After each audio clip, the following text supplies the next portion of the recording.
Feels like a great day to start the chilli farm. Honestly, I've been watching too much Clarkson. Anyway, I did this before I saw that, I just got to be honest with you. So, one of the things I like is cooking with chilies and onions. So, I've got some seeds. I know those are not chilies or onions, those are carrots, basil and lettuce. I've got some seeds, I was going to start some planting, and I bought a propagator to start them off, because clearly it's still winter here in sunny Rosendale. This is one of those ones that you plug in and it just kind of low level heats the bottom of the tray. So clearly it doesn't make great footage me planting seeds. I mean, I don't think it does.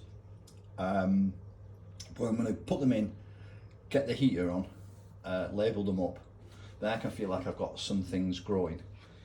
I ordered a veg gardening book from a YouTuber that I follow. That's the rabbit hole, isn't it, of YouTube? Once you're in, you start feeling like you need to watch everybody that's any good or interesting. So a lot of the book, it's coming today, just about crops. One of the things that I watched on this video is called Hugh. I think he's quite a famous gardener, but I mean, I don't know, I only saw him yesterday. One of the things he was talking about that I thought was really interesting was about growing potatoes and not growing them in raised beds, which I did last year. He said just because of how cheap they are, there's like a metric that you can use about the square foot versus the pound return, which clearly is probably because he's a commercial gardener and has to think about those things. I don't, but what I did see was that he planted all his potatoes in pots. So he said if you get a frost, you can just move them inside your greenhouse or whatever. Just tipping them out, you can do it one by one.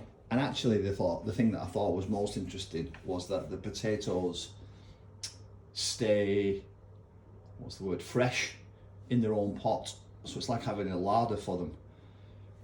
So you don't have to dig them all up and hope that you can dry them and whatever. You can store them in the pot that they've grown in. So presumably they get to an end of life and stop growing, or you cut